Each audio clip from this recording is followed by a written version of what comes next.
there's ever a third party that shows The church boy, KFK said.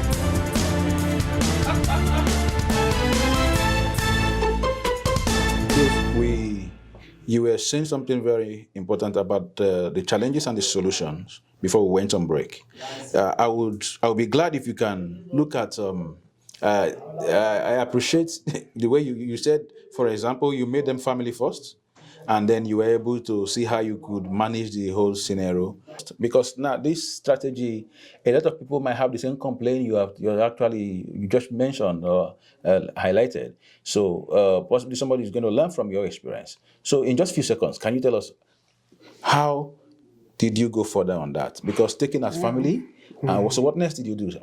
Yeah, especially for the people from abroad, from Canada, from US or Europe. When you go in there, I don't think you're going to find them behaving the same way people behave here.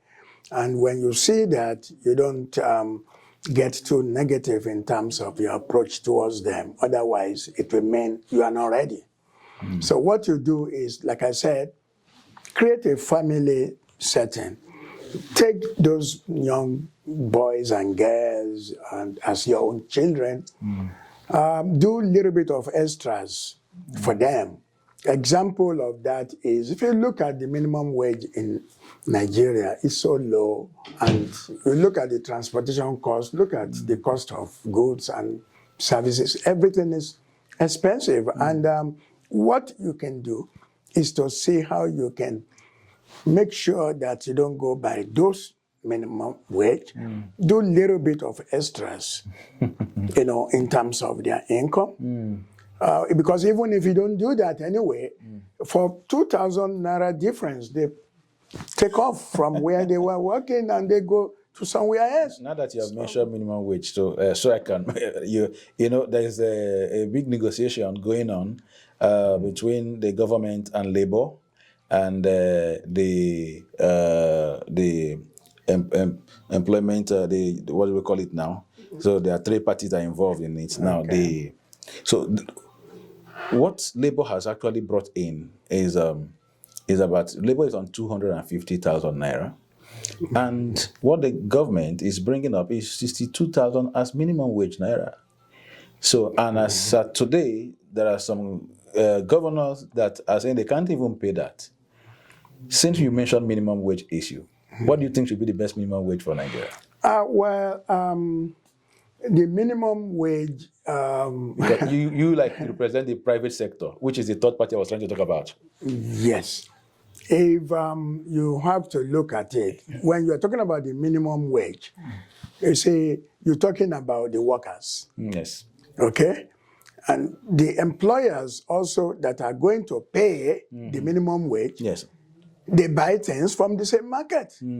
And the cost of things in the market, yes, as high as they could be, is the same reason why you are advocating for the minimum wage to be higher with the workers.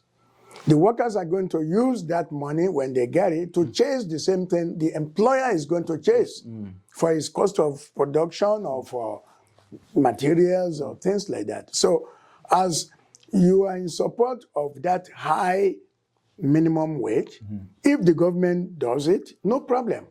But if they don't and they decide to stay low, you as an employer may not have any choice than to try to be average. You may not be as low if you want to be helpful, but you don't go too high. Otherwise, it's going to come back and haunt you in terms of everything that you do. So what do you think? Also need to buy the diesel into your generator. Yes. You also need to, everything you do goes by whatever the market rate is. So what would be your best minimum wage amount for workers? Well, I can say the recommended could be, first, if anybody in Nigeria does not have anything like 200,000 minimum wage to start with, I don't think they can survive. I don't think so. Unless you do a little bit of helping them along the line, which we do. If we don't meet up to that, along the line, you do all kinds of cash advance, you do kinds of loans, you do money that you give them outside their pay. At the end of the day, they get there. Okay. This is since we got into the issue of minimum wage. In other words, and today is a unique day. Today is Democracy Day in Nigeria. Okay. So in 1 minute or just 2 minutes, max, before, so we can go back into our discussion. I would love. What's your take? Nigeria, 25 years of democracy. Of course, You have been, you have dined with the high and mighty, with the politicians, those who are there. They have the past governor is a friend. He's not your brother. There. So now, tell us, 25 years. Is this what we bargained for? Well, it's a function of a lot of things which you. First of all, let's say Happy Democracy Day to. Happy Democracy Day to all. We know it, we observe it, we respect it. Everybody tries to drive home the meaning of the Democracy Day. And we know why we are doing it. Some people created it, made it happen. And a lot of people who are there now in the leadership of the country took advantage of that to get there. But now, the cry of the country now is how are those people going to make sure that they use that advantage that they took to translate it to help the masses? And that is the problem. Okay. And that's the point that they haven't reached right now, and it's going to continue to cause problems. If you look at it right now, there are all kinds of demonstrations going on in the country, and it's going to be like that for a while until the leadership is straightened out and the people up there get it right. Okay. Now, I want you to talk to us on the market trends, talking about the hospitality industry now. So let's look at the industry inside now. So what current trends in the hospitality industry are you excited about or you find challenging? Secondly, how has technology impacted the way your resort operates? So I would love to get your thought on that. Are there any new technologies you are looking at to implement? Yeah, really in hospitality industry, the bulk of the technology could be traced into the social media aspect of it. And when you look at it, you got to have something really good and neat in terms of your website, because that's your image where people tap a lot of information about you and how they get to know you, your services, and what you can offer. Okay. And then after you establish that, you get logged in technologically into people who can blow you. Like you have to try to get registered with the Booking.com. You have the Trivago that you see on the TV here all the time. Hotel.ng for Nigeria. You have to try to lock yourself up there before you go down to things like Facebook, Instagram, and all those. You got to have someone who is technically sound in the background to make sure that it's up to date with all these areas. Because mind you, you get connected to Booking.com and the rest, and there are informations coming from there to you, which you have to respond to. You have to, all those areas are the technology areas of the hospitality industry. Okay. We wouldn't mind if you can share with us, the experience, the lessons gained through this process. And there are a lot of young people who might aspire to get into the hospitality industry. And from your wealth of experience, you have learned a lot of lessons, because this wasn't your first area of focus. You moved from so many things. And you said, like, the evening came, and then you decide to relax and have some refreshing moment so that you can also refresh others as well. So that was the concept. Now, you've gained a lot of experience through this and through several lessons learned. So can you mention some? and possibly for those who aspire, who are looking at towards, being, giants in this industry? Yeah, my advice to those who are upcoming and that have their eyes on hospitality must have had that based on the personal interest that they have and what they have their eyes on. They're going to do this, they're going to do that, this is how it's going to be, I'm going to make it look like this. And my best advice for them is to, for what we have learned, is to make sure that they are able to match their level of interest and the kind of money, because hospitality entails good money. You need to spend real serious money As investment. as investment into that industry. If you're not ready for that, don't even bother going there. You have to spend a lot of money in terms of every little thing you do in that place has to be of class that cannot be compared with just anything. Could you tell us if this result has actually improved tourism in Nigeria? Oh, that's we are one of the best in terms of considering where to go when you're talking about tourism. So you have a lot of people from outside Nigeria. We just started now, and then we are having interest from even my church in Canada. People are trying to book vacation, times for themselves to come in and vacate because they saw that we have places of worthy of tourism. We have places like even starting from the Adire market.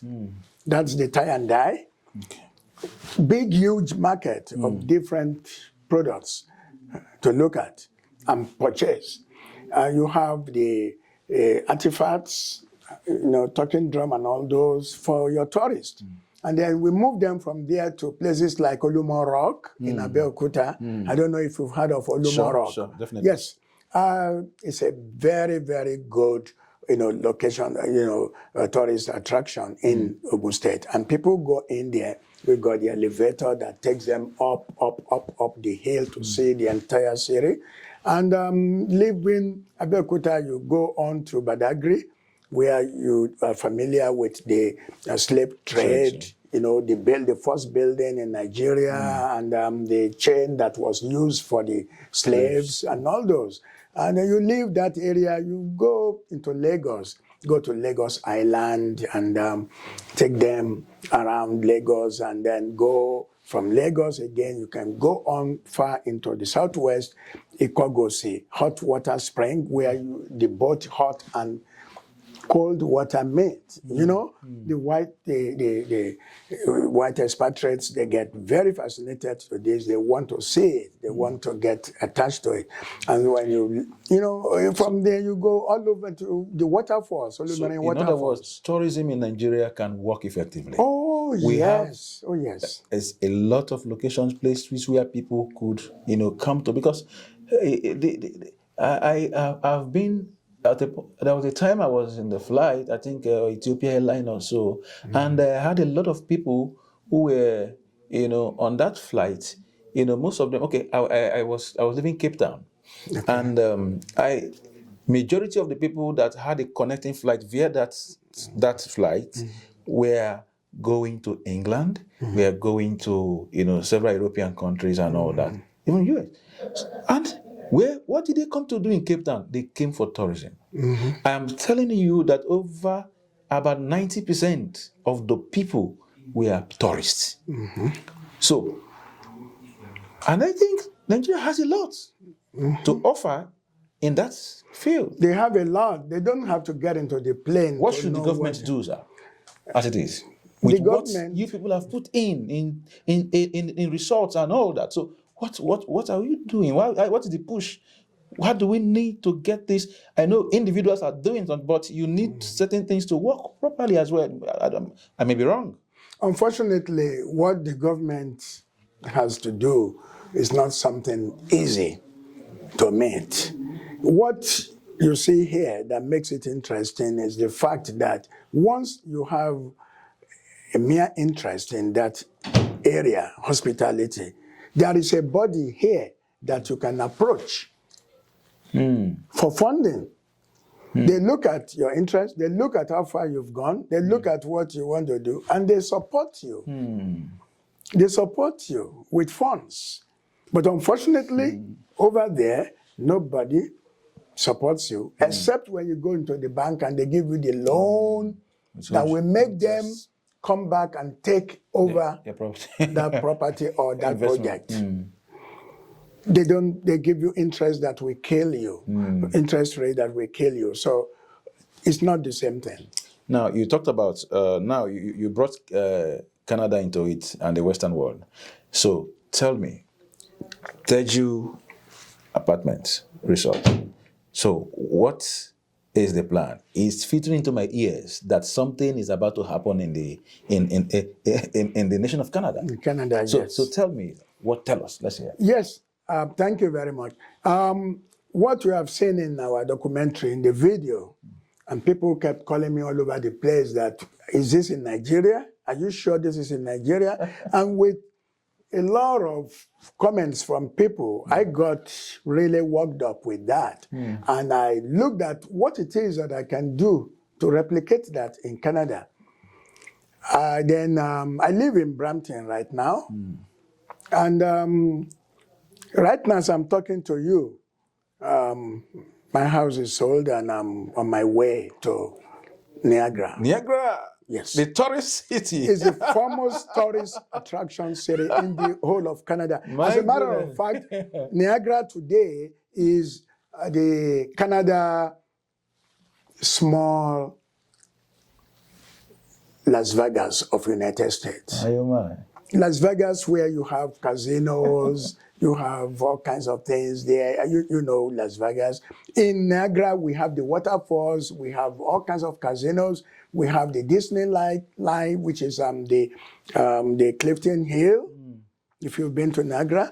And Niagara is just full of fun. And the most interesting thing about Niagara is a minute to Niagara, USA, and 20 minutes to Buffalo, where you can just when is this coming up? When is this coming up? So yes. What should we expect? Yes, I'll be in Niagara by the end of this month, by God's grace, and I plan to set up exactly what I have in Nigeria, that we give people opportunity to lodge in a 5-star like kind of lodging environment, and also have the car renters. When they come in, they can fly into Niagara and pick up a car to go and visit the falls and casino and other places. Awesome. And we're going to have packages where people can come from Toronto, from Barrie, from all over around here, and come in on a Friday, and then we organize a party for them, and they eat, they drink, and they go get into their lodging and accommodation area. And the next day, they go and visit the waterfalls on Saturday.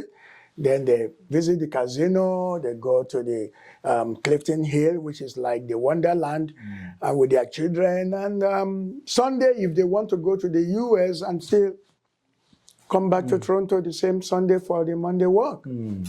That's the plan. That's beautiful. Yeah. That's beautiful. So, when exactly should we expect the opening of Teju Apartments? Well, the logistic is on, and we're looking at within the next couple of months, within the next month or two, we should be on a skeletal basis, and then the extension of that will be within. Anything in Niagara also has to be seen as a little bit seasonal, because the winter will not allow too many things at the waterfalls and those areas. So anything in terms of big with that area will be the next summer. Awesome. Next summer. That's beautiful. Okay, I should bring this to a close, High Chief. I want you to, talk to, those potential, your clients, your customers, your potential customers, those that you know that need to identify with what you are doing, what this great resort is doing, possibly in Nigeria, those who need to travel to Nigeria and all that. So they need to hear. So I believe you have 1 minute to just talk to the people, address your people. Let them hear, let them believe in what you have been doing all this while. Some might be wondering, is this really true? Tell them it's true. Well, it's really true in the sense that when you want to spend a week or two or a month in Nigeria, and no matter what your plans are, if there is anyhow you can come into the resort and have fun and full relaxation, no matter what it is that you are there to do in Nigeria, you still have to have a complete rest. And that is the strength of our resort. Yeah. We are in a location where the air that you get is not just refreshing, but it's healing. Not just refreshing. Not just refreshing, it's healing. It's healing. Please. It heals you. The fresh air on the hill heals you. We are on the hill. You heard that there is healing at Teju Service Apartments. That is a resort that you cannot avoid. So if you are going to Nigeria anytime soon, from wherever you're departing from, and you must get to Nigeria, then you must locate Teju Service Apartment at Abeokuta, Ogun State. So just tell our viewers how they can locate this, how they can reach your website or something, so how they can reach you. Abeokuta is only about, on a good day, 45 minutes from Lagos. When you have it a little bit rough, probably about an hour. And when you get into Abeokuta, you don't even have to go nowhere. Getting into Abeokuta, you get straight into the presidential hilltop, right on that same road that you are coming into Abeokuta. And what's the website again? The website is www.tejuserviceapartment.com.ng. Okay. Wonderful viewers. It's been a great time here with our own Chief Kola Benson Majekudomi, and it is giving us a lot of insight into the hospitality industry and business. And for those who are upcoming, already you've heard him and you've heard his experience and the challenges he went through. So we are really honored to have him today. And like he has said, let's make sure that we are part of this experience, an experience that I think I am also looking forward to that. The next time I'm in Nigeria, I should be trying to find my way to the hilltop. You'll be welcome. You'll be welcome. Okay. So happy Democracy Day for Nigeria. We love you. Thank you so much. That's our time for today.